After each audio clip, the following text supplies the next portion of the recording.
সেই content monetization কিভাবে পাওয়া যায়, কোন উপায়ে পাওয়া যায়, সেই কথা কিন্তু আজকের এই ভিডিওতে বলবো। তার আগে যাদের ফলোয়ার আজকে এখন এই মুহূর্তে 1000, 2000, 5000, 10000 এর নিচে আছে, এই ভিডিও নিচে কয়েকটা কমেন্ট করবেন, কয়েকজন কমেন্টের রিপ্লাই করবেন। কেন করবেন জানেন? কারণ এই জন্য করবেন, এখানে দেখেন কতগুলো মানুষ আছে, এই প্রত্যেকটা মানুষ কিন্তু অ্যাক্টিভ, আর এরা সবাই কিন্তু আমার সাথে একেবারে টপ ফ্যানের মধ্যে আছে।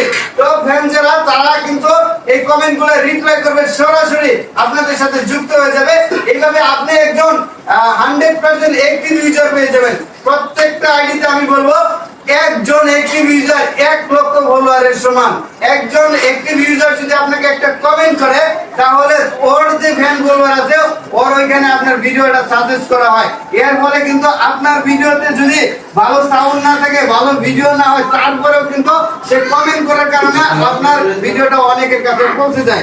এভাবে করে কিন্তু আপনার আইডিটা কিছু মানুষের কাছে যাবে, আপনার ভিডিও ভাইরাল হবে।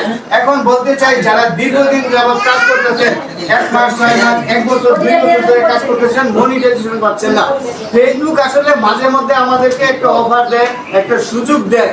দেখেন, যারা টিকটকের ভিডিও করে, টিকটক শুধুমাত্র লিপ সিং করে, একটা গানের সাথে ধুত মিলায়, তারাও কিন্তু একটা সময় যা এই ফেসবুকে মনিটাইজেশন পাওয়া যায়। আবার কিছু মানুষ আছে শুধুমাত্র মিউজিক লাগায়, এইসব মানুষের কিন্তু কোনো একটা সময় মনিটাইজেশন পাওয়া যায়। যারা তালে ভাজলে ভিডিও দেয়, মাঝে সাঝে ভিডিও দেয়, তারাও কিন্তু কন্টেন্ট মনিটাইজেশন পেয়ে যায়। এরা কেন, কি কারণে জানেন পেয়ে যায়? এরা ফেসবুকের কোনো আনইউজুয়াল অ্যাক্টিভিটি ঘটায় না। ফেসবুক সবাইকে দেখে যে আমার ইন্ডাস্ট্রিতে আমার লুক প্রয়োজন আছে, এমপ্লয়ার দরকার আছে, ক্রিয়েটর দরকার আছে। একজন টিকটকার যখন মাসকে মাস, বছরকে বছর ভিডিও তৈরি করে, তার ভালো লাগার দিক থেকে তৈরি করে। একটা টিকটকার কি আজ পর্যন্ত দেখেন ফেসবুক থেকে 1 টাকা ইনকাম করতে 1 টাকাও ইনকাম করে না, অথচ সে এই টিকটকটারে এত পরিমাণে ভালোবাসে আর ভালো ভাইসা ভিডিও তৈরি করে মাসকে মাস, বছরকে বছর।